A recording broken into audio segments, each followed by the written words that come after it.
Bagaimana sih peran lingkungan dan juga keluarga untuk tumbuh kembang anak, begitu Prof? Nah, memang harus ada pembedaan hukum bagi anak dengan bagi yang non-anak. Memilih dan menciptakan lingkungan yang paling tepat buat anak, yang kondusif. Bisa menjadi satu upaya pendekatan untuk membentuk karakter anak yang baik, begitu Prof? Ada rumah bermain karakter. Menarik Prof. Rumah bermain karakter. Yang lainnya ada rumah resiliensi remaja. Assalamualaikum warahmatullahi wabarakatuh. Bertemu lagi dengan saya Wina Ekawati di IPB Podcast. Sobat IPB, pada tanggal 23 Juli 2025 kita akan memperingati Hari Anak Nasional. Tentu Hari Anak Nasional jangan hanya kita jadikan momen seremonial begitu ya Sobat IPB, tetapi bisa menjadi momen refleksi kita bersama terkait apakah kita sudah bersama-sama mewujudkan lingkungan yang baik untuk tumbuh kembang anak. Nah, untuk itu, untuk mendiskusikannya telah hadir bersama kita di sini guru besar dari Fakultas Ekologi Manusia dan beliau juga inovator dari model kampung ramah keluarga. Langsung saja kita sambut Profesor Dr. Euy Sunarti. Apa kabar Prof? Alhamdulillah sehat. Alhamdulillah Prof ya, kita bisa bertemu lagi untuk sekarang kembali lagi membicarakan tentang keluarga ya Prof ya. Dan ini karena momennya kita akan menjelang Hari Anak Nasional. Betul. Tentunya kita akan fokus juga kepada anak-anak nih Prof. Dan Prof tahu mungkin ya dari media sosial gitu. Sekarang ini banyak sekali isu-isu terkait dengan anak dan bagaimana isu ini ya agak miris gitu ya kita melihatnya, bagaimana ada kejadian-kejadian kasus-kasus di mana adanya pelecehan seksual terhadap anak dan itu pelakunya tidak hanya dilakukan oleh orang dewasa, bahkan anak-anak pun ada yang menjadi pelakunya begitu Prof. Nah, memandang hal ini begitu Prof, sebenarnya apa sih Prof? Bagaimana sih peran lingkungan dan juga keluarga untuk tumbuh kembang anak begitu Prof? Baik, terima kasih Teh Wina. Jadi ya 23 Juli ya, itu Hari Anak Nasional, betul sekali, jangan hanya seremonial, tapi dibawa untuk bagaimana sungguh-sungguh kita ini sekarang melindungi anak-anak agar hak mereka terpenuhi untuk tumbuh berkembang secara optimal, agar mereka jadi generasi penerus bangsa, generasi emas dalam rangka juga mencapai Indonesia Emas 2045 kan begitu. Nah, kalau kita melihat dari data-data yang ada, jadi ada semacam perubahan ya, di mana anak-anak sekarang ini selain juga jadi korban dari berbagai kondisi yang tidak menyenangkan, yang bahkan menakutkan bagi keluarga, namun juga berkembang suatu fakta bahwa anak-anak juga terlibat di dalam kondisi itu sebagai pelaku. Betul. Pagi ini saya mendapatkan kiriman dari teman untuk suatu petisi memperhatikan tentang usia anak dan juga bagaimana anak yang berhadapan dengan hukum. Ketika ada anak itu melakukan suatu kesalahan karena nama anak, kemudian cenderung semacam ditutupi karena anak-anak gitu. Nah, memang harus ada pembedaan hukum bagi anak dengan bagi yang non-anak.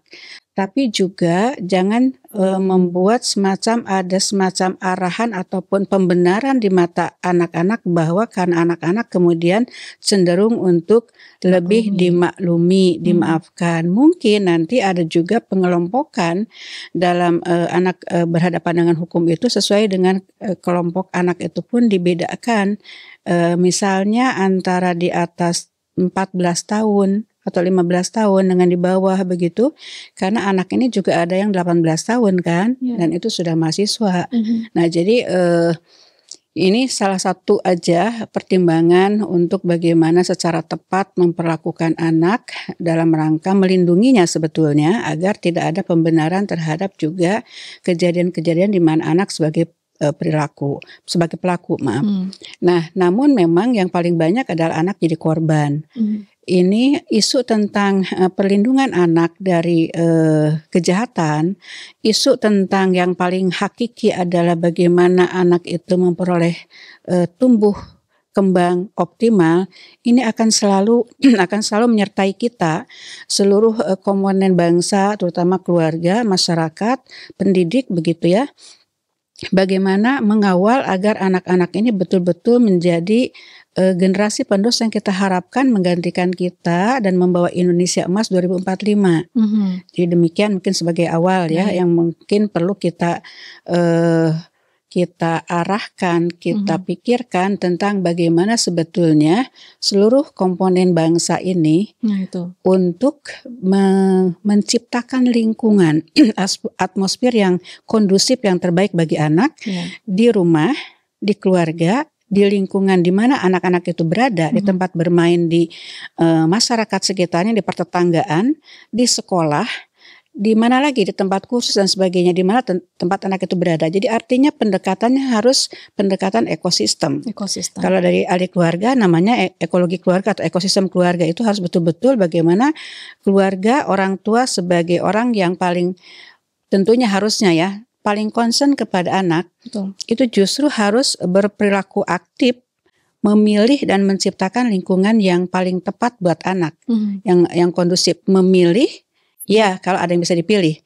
Kadang-kadang tidak bisa memilih, sehingga juga harus aktif menciptakan lingkungan yang kondusif, yang aman, yang nyaman. Termasuk diantaranya adalah di lingkungan terdekatnya, di pertetanggaan, di kampung di mana dia tinggal. Gitu.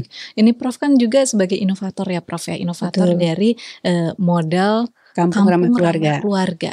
Nah ini tuh apakah salah satu cara Prof gitu ya untuk berupaya tadi kan untuk menghadirkan lingkungan yang memang suportif, aman, nyaman bagi anak. Ya. Itu bisa dijelaskan Prof, bagaimana modelnya? Jadi betul, jadi sekarang ini kita melihat keluarga tetap kita harapkan, kita punya konsep yang ideal tentang keluarga sebagai institusi pertama utama pembangun manusia berkualitas dan termasuk anak di dalamnya, anak yang berakhlak, beradab, berkarakter, berkualitas, begitu ya.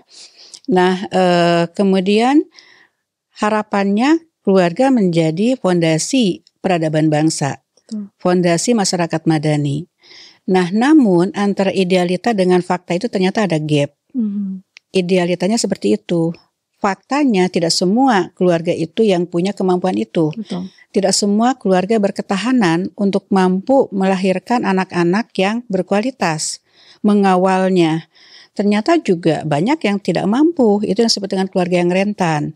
Keluarga rentan ini lebih luas dari keluarga miskin misalnya ya, dengan data kemiskinan yang dengan cut off point-nya juga yang terbatas sehingga angkanya mungkin relatif kecil ya, hanya di bawah 10% yang disebut dengan keluarga miskin atau individu yang miskin. Nah tapi yang rentan ini jauh lebih luas, contohnya kerentanan ketika keluarga ini tidak mampu mengoptimalkan fungsi-fungsinya, peran-perannya, tidak bisa melakukan tugas-tugas secara optimal. Maka akan muncul kerentanan akibat dari tidak bisa menjalankan fungsi dengan seimbang. Contohnya, kalau di dalam keluarga itu ada fungsi instrumental, fungsi mencari nafkah ya, untuk dibawa ke keluarga untuk memenuhi kebutuhan pokok. Ada fungsi di dalam fungsi ekspresif, fungsi cinta kasih, perlindungan, pendidikan, mengajarkan anggota keluarga ini itu dan sebagainya agar menjadi orang-orang yang bermanfaat. Nah, ketika menjalankan fungsi instrumental ini ternyata menggunakan waktu yang sangat dominan dari pagi sampai malam, bukan hanya suami sebagai kepala keluarga pencari nafkah utama, istri pun sekarang juga terlibat karena berbagai alasan tentunya ya, dan itu adalah diserahkan kepada keputusan masing-masing keluarga. Akibatnya maka fungsi ekspresif ini menjadi sangat minimal. Bahkan mungkin mengajarkan tentang anak adanya risiko, ada ancaman, bagaimana menghadapi suatu ancaman, bagaimana mengetahui bahwa ada potensi-potensi yang tidak baik bagi dirinya. Kemudian bagaimana dia melakukan berbagai hal, itu kan harus diajarkan. Bagaimana dia menjadi orang yang bersyukur, yang merasa cukup, yang jujur, yang bertanggung jawab, yang disiplin. Itu kan juga harus by design harus didesain, harus direncanakan. Ada strateginya begitu. Ada strateginya, bukan seketemunya, bukan by accident gitu. Harus dikawal, direncanakan, dibuat programnya hari ini, besok dan sebagainya, dikawal indikator-indikator dari perkembangan anak itu. Perkembangan mentalnya, intelektualnya, sosialnya, emosinya, moral, spiritual kan harus dikawal. Nah, keluarga memiliki peran itu. Karena walaupun sekolah mengajarkan juga berbagai hal, tapi kan dia tidak bisa mengawal setiap individu. Setiap kelas guru mengawal berapa puluh anak di situ. Maka keluarga lah yang mengawal itu. Nah, ketika keluarga misalnya tidak bisa memiliki fungsi, menjalankan fungsi itu secara seimbang, fungsi yang sama-sama menggunakan waktu ya, waktunya, energinya, perhatiannya, maka akan terjadi ketimpangan. Nah, itulah yang terjadi dan dampaknya itu kepada anak. Walaupun juga tidak selalu kepada anak, kepada orang tuanya pun kan terjadi juga gitu ya. Konflik dan sebagainya, merasa kelelahan, burnout, stres dan sebagainya. Nah, tapi terutama anak, karena anak kan belum sebagai kelompok umur ya, yang belum mampu untuk memanage dirinya sendiri secara penuh gitu, sesuai dengan umur. Dia membutuhkan bantuan, dia membutuhkan stimulus, rangsangan-rangsangan perkembangan secara harus by design. Ketika tidak seimbang inilah kemudian muncul berbagai persoalan. Itulah yang disebut dengan kerentanan. Jadi artinya keluarga yang rentan ini jumlahnya jauh lebih luas. Tidak bisa hanya dilihat dari rumahnya bagus, kemudian pendapatannya bagus, pekerjaannya bagus, kemudian dianggap selesai, dianggap berketahanan. Enggak, belum tentu. Karena ada konsekuensi dari itu dan juga mungkin juga ada dampak dari ketidakseimbangan itu yang justru berdampak ke hal yang lainnya, termasuk adalah masalah anak tadi. Jadi ada satu pepatah di Afrika mengatakan, it takes a village to raise a child. Butuh orang sekampung untuk membesarkan anak. Ya. Jadi anak-anak dari keluarga yang hebat sekalipun, dia membutuhkan perhatian dari lingkungannya agar dia aman, terlindungi. Di rumahnya dia aman, ketika keluar rumah belum tentu aman. Tapi kalau orang sekampung itu mengenali anak itu dan sama-sama menyayangi dan melihat dia adalah sebagai warganya, anaknya siapa, dia akan turut serta untuk care, untuk peduli terhadap anak itu. Nah, kejadian-kejadian kepada anak-anak yang justru terjadi kriminalitas ataupun penyimpangan lainnya, itu juga tidak sedikit yang terjadi di lingkungan terdekatnya. Karena lingkungan ini tidak memiliki suatu kapasitas justru untuk menjadi sistem pelindungan anak. Nah, disitulah keluarga baik yang rentan yang membutuhkan gitu ya, apalagi yang kuat gitu ya, apalagi yang rentan semakin membutuhkan dukungan sosial dari lingkungan terdekatnya, yaitu pertetanggaan, yang kemudian saya menyatakannya sebagai kampung, kampung ramah keluarga. Kenapa disebut kampung? Kampung itu digunakan istilah perdesaan ya, yang menunjukkan ada suatu ikatan kekerabatan, ikatan tempat tinggal, kemudian saling peduli dan berbagi. Jadi walaupun di perkotaan nggak apa-apa kita gunakan istilah kampung untuk mengingatkan ada satu atmosfer yang baik gitu ya di kampung itu, di mana ada kepedulian dan dukungan sosial. Nah, itulah yang dibutuhkan oleh keluarga saat ini, adalah adanya dukungan sosial dari lingkungannya untuk melindungi anak-anaknya dalam membangun sistem perlindungan anak, walaupun dia keluarga yang berketahanan sekalipun gitu. Baik, Prof. Nah, Prof, berarti kan ini sangat mulia sekali tujuannya, yaitu tadi untuk step up, apalagi ya kita ketahui di lingkungan kita tidak hanya keluarga yang tadi Prof sudah sampaikan keluarga yang ideal, tapi banyak juga yang rentan begitu. Betul. Akhirnya Prof step up dengan inovasi ini. Nah, itu program-program apa sih Prof yang desain begitu kan untuk membuat si inovasi ini, model kampung ramah keluarga ini bisa menjadi satu upaya pendekatan untuk membentuk karakter anak yang baik begitu, Prof. Baik. Oke, jadi ya program-programnya bisa berdasarkan tematik, dimensi, aspek kehidupan, misalnya ekonomi, bagaimana kalau bisa menghilangkan, tapi kalaupun tidak bisa mengurangi misalnya Bang Emok. Oh, oke. Ya kan? Kalau di Sunda sih, di Iya. Jawa Barat namanya Bank Emo. Kalau tempat Bank yang Emo. lain kan ada bank, apalah namanya, bank keliling dan sebagainya Bank gitu ya. keliling, betul. Nah, apakah mungkin misalnya di kampung itu membuat kumpulan orang kalau butuh hanya 500.000 aja, ya jangan pinjam ke suatu bank yang kemudian dibayarnya selama 50 minggu. Dengan bunga yang besar. Dengan bunga yang cukup besar, terikat terus, nanti top up lagi untuk keperluan yang lain terus menerus dalam kondisi berhutang. Nah, itu contoh misalnya tematiknya dari Kampung Ramah Keluarga berdasarkan tematik, aspek atau dimensi. Yang pernah saya lakukan juga secara holistik di satu kampung itu adalah misalnya tentang pangan ya, penyediaan beras, karena ada satu kampung misalnya ternyata kesulitan untuk membeli beras karena si panen jagungnya itu gagal. Nah, jadi kalau misalnya itu dimasukkan dari kampung, ada misalnya tentang ketahanan pangan berbasis apalah, mau pengajian, mau masjid, mau arisan dan sebagainya, itu juga bisa dilakukan dari orang-orang yang ada untuk kemudian menyediakan kelebihannya kepada yang tidak mampu. Jadi intinya adalah ada berdasarkan dimensi atau aspek. Jadi ada kesehatan, pangan, ekonomi, pendidikan. Nah, juga kemudian program turunan dari Kampung Ramah Keluarga itu dari pendekatan kelompok subjeknya.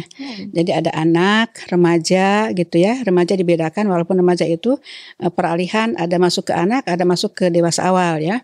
Kemudian juga pemuda, orang tuanya, tidak hanya ibu tapi juga bapak, dan juga ada lansia. Jadi disinilah kemudian program-program dibuat di Kampung Ramah Keluarga itu sesuai dengan kebutuhan. Salah satunya kalau untuk anak itu ada rumah bermain karakter. Menarik, Prof. Rumah bermain karakter. Yang lainnya ada rumah resiliensi remaja, rumah kelentingan remaja agar mampu lenting ketika menghadapi suatu persoalan, tidak gampang jatuh, kemudian depresi dan sebagainya.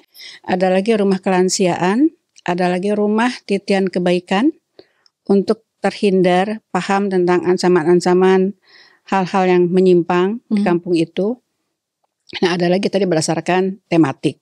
Nah, kalau rumah bermain karakter ini adalah kembali ke tadi dan dalam rangka Hari Anak Nasional adalah bagaimana di suatu lingkungan spasial yang namanya kampung, person-person, orang dari satu keluarga yang punya kemampuan didorong untuk berbagi. Berbagi waktu, tenaga, perhatiannya bukan hanya untuk anaknya, tapi juga anak di sekelilingnya yang membutuhkan. Jadi misalnya ada orang tua yang punya waktu 1,5 jam, 2 jam dalam hari tertentu, apakah mungkin seminggu sekali, seminggu 2 kali gitu, tidak harus tiap hari gitu ya. Kalau tiap hari jadi programnya formal gitu ya. Intinya sih ada kebaikan-kebaikan kecil yang bisa dilakukan, didorong untuk dilakukan oleh orang-orang di satu kampung untuk berkontribusi bagi lingkungannya.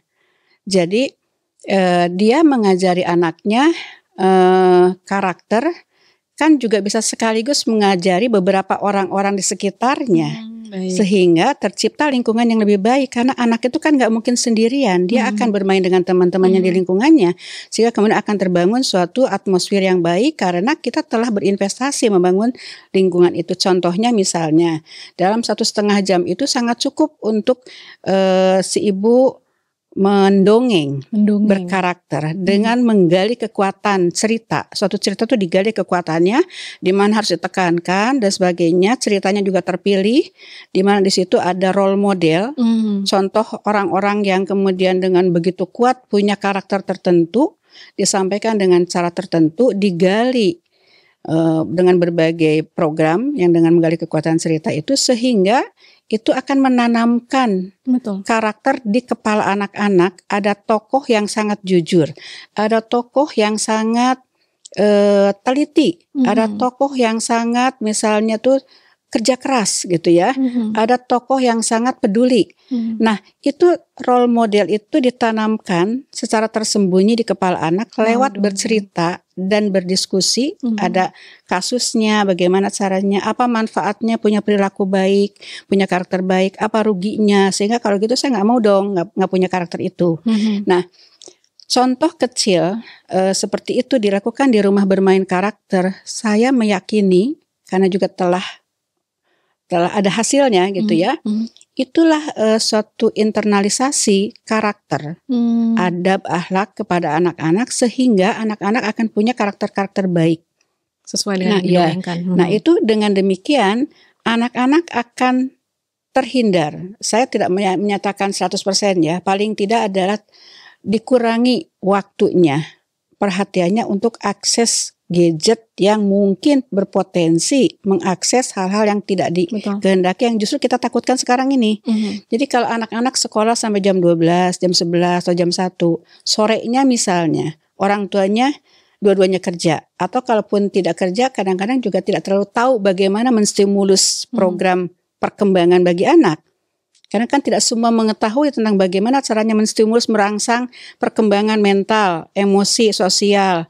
Anak itu kan tidak semua orang tua tahu. Nah, kalau ada orang tua yang tahu di satu kampung itu dan dia ingin mengajarkan kepada anaknya dengan waktu yang sama, tapi dia ajarkan kepada tetangga-tetangganya 5-10 orang di tempat di halamannya atau di ruang tamunya gitu ya, dengan melakukan itu, maka itu investasi yang luar biasa. Nah, inilah yang kita dorong ya kepada para relawan rumah bermain karakter untuk melakukan hal itu. Mudah-mudahan kalau itu dilakukan oleh banyak pihak, saya meyakini dampak negatif dari gadget misalnya ya, itu akan berkurang. Kemudian juga potensi untuk memperoleh ancaman kerentanan di sekitarnya karena anak sendirian, kemudian ada pihak yang jahat ya, misalnya sekarang ini kan nggak sedikit yang pedofil, predator, itu akan berkurang begitu. Nah, kita justru akan dorong untuk hal-hal ini terjadi di lingkungan terdekat dari setiap anak berada, yaitu di lingkungan rumahnya, yaitu yang namanya kampung. Yang disebut dengan kampung ramah keluarga dengan program rumah bermain karakter gitu, Teh Wina. Baik Prof. Ini menarik sekali sih Prof, karena memang sebenarnya jadi tugas kita ya untuk menghadirkan role model yang tepat untuk anak-anak kita begitu ya Prof. Jangan sampai keduluan sama sosmed. Ya, sama betul. Ya, apalagi kalau sudah adiksi. Betul, sudah adiksi. Diajak pergi aja nggak mau. Akhirnya diajak memilih role model yang salah begitu ya Prof, ya, melihat influencer-influencer yang mengajarkan yang ternyata itu tidak sesuai dengan umurnya, bahkan tidak sesuai dengan adab dan juga norma yang ada di masyarakat begitu. Tapi karena dia ngelihatnya itu role model saya, akhirnya dia ikuti. Jadi memang sangat penting sekali untuk kita bisa menghadirkan role model yang tepat untuk anak-anak. Nah, ini untuk dongeng-dongengnya sendiri begitu kan, yang disampaikan oleh para relawan tadi itu didesain juga oleh Prof. Saya boleh tunjukkan ada buku. Silahkan, mungkin Prof. Teh Wina.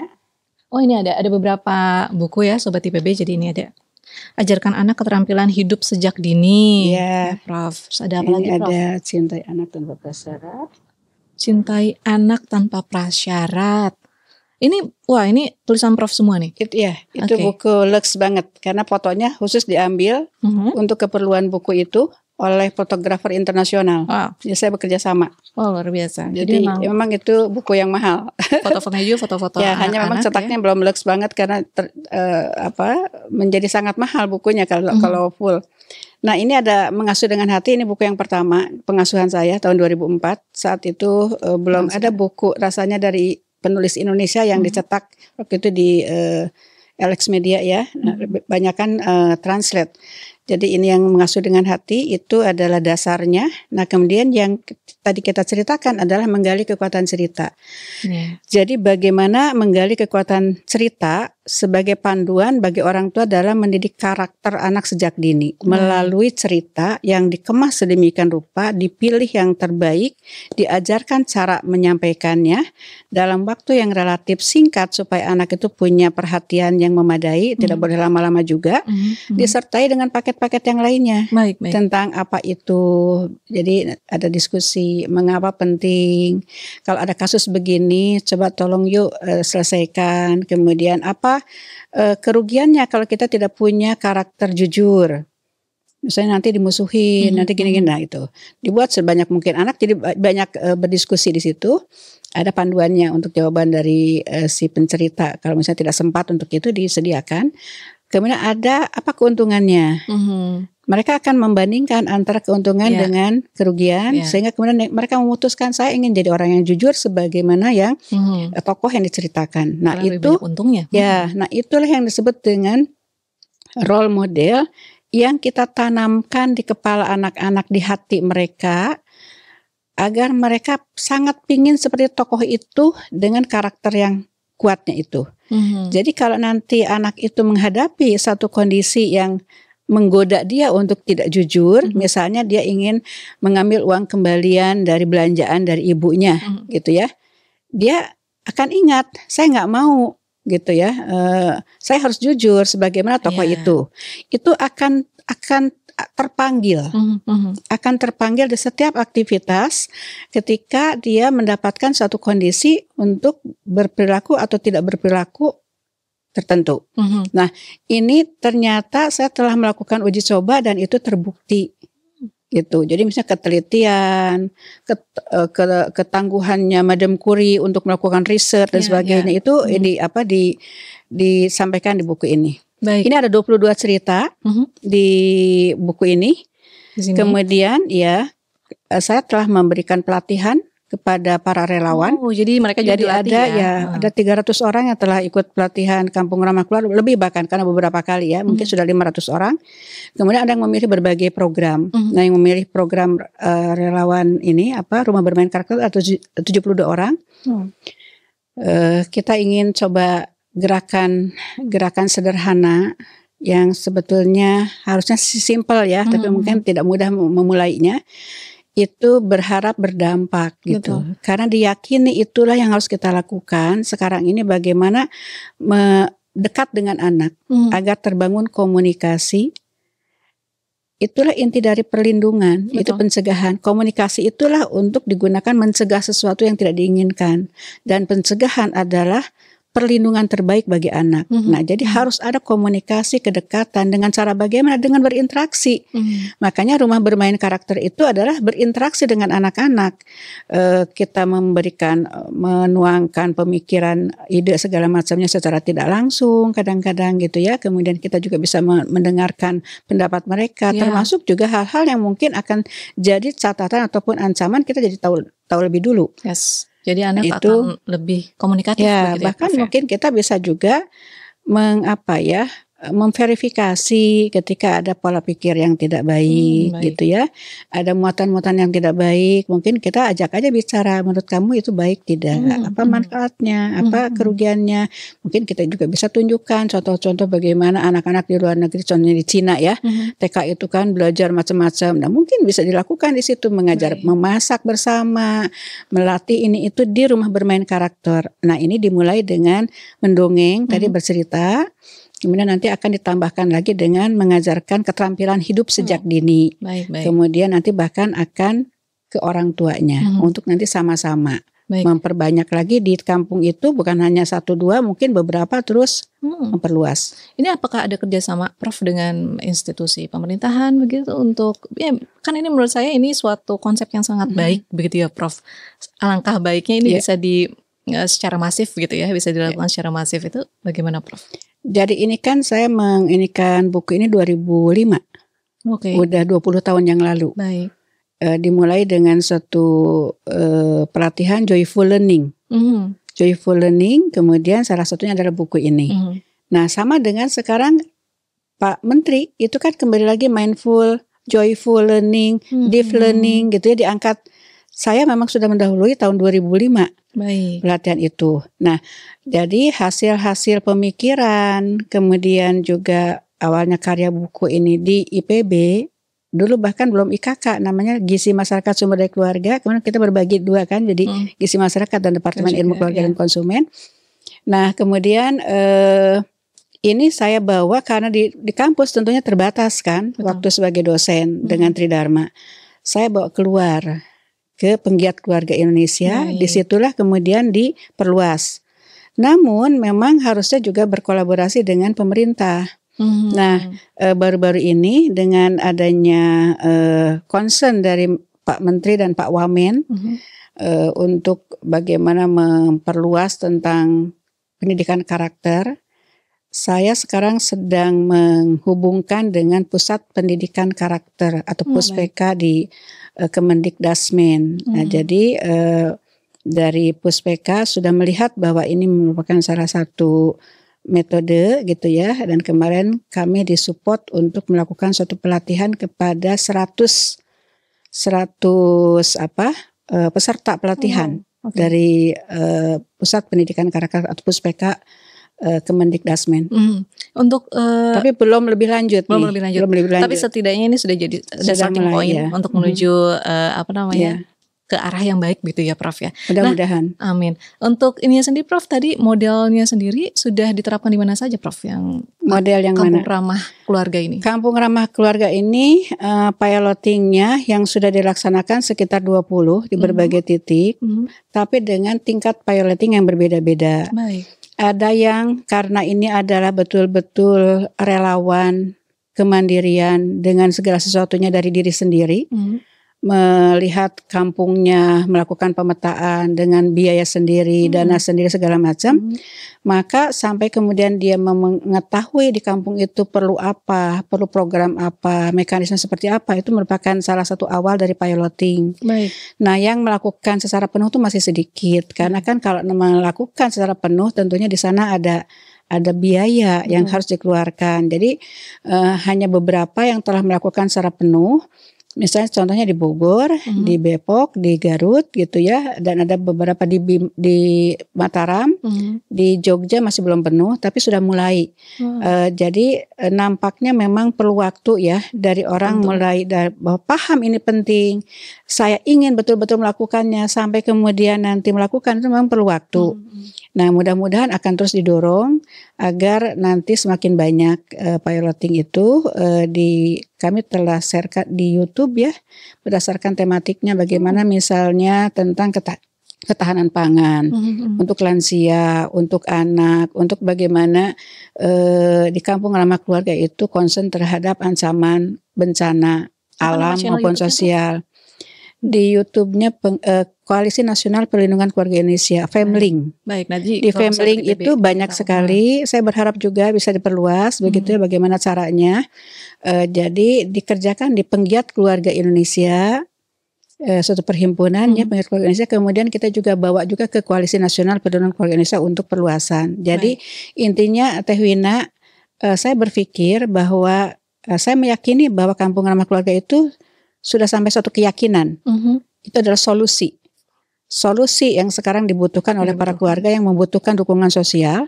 Dan mendorong keluarga-keluarga yang mampu untuk juga berkontribusi memberikan dukungan sosial. Ini akan mendorong untuk keluarga-keluarga berketahanan, masyarakat saling membantu, karena juga keluarga luas itu sekarang semakin jauh, maka keluarga-keluarga inti itu kemana harus meminta bantuan, kemana harus melakukan interaksi untuk sebagai makhluk sosial, ya pastinya di suatu kampung, suatu lingkungan fisik ya, spasial yang dimana dia tinggal itu kampung. Inilah yang kemudian kita ingin dorong agar saling berbagi, saling peduli itu ada di situ. Masalah ke depan, kesehatan mental dan sebagainya itu harus bisa juga dicegah di kampung ramah keluarga dengan membuat satu spot-spot yang baik, orang kemudian bisa melakukan suatu pertemuan ya, perkumpulan untuk ngobrol, tidak harus selalu kemana untuk healing istilahnya gitu ya, dengan membuat selokan yang bersih dengan adanya ikan-ikan. Anak-anak didorong untuk berkontribusi di situ, menanam bunga-bunga yang berwarna-warni, ada spot-spot foto yang indah. Itu diyakini bisa menjadi suatu pencegah dari masalah-masalah yang kita takutkan, kriminalitas yang meningkat karena masalah kesehatan mental gitu ya, dengan mencegahnya dari awal, yaitu menciptakan lingkungan yang kondusif, karena banyak keluarga yang sekarang bahkan secara fisik pun tidak memiliki lingkungan yang kondusif, rumah yang kecil, bahkan nyuapin anak juga di pintu yang dilewatin jalan gitu ya. Semakin banyak rumah padat, kumuh dan sebagainya, itu semakin membutuhkan. Jadi saya meyakini betul gitu ya, kampung ramah keluarga ini perlu diperluas. Nah, kemudian di dalamnya adalah program-program turunannya, baik dari rumah bermain karakter, rumah resiliensi remaja, bengkel kreativitas remaja dan pemuda, kemudian juga ada kelansiaan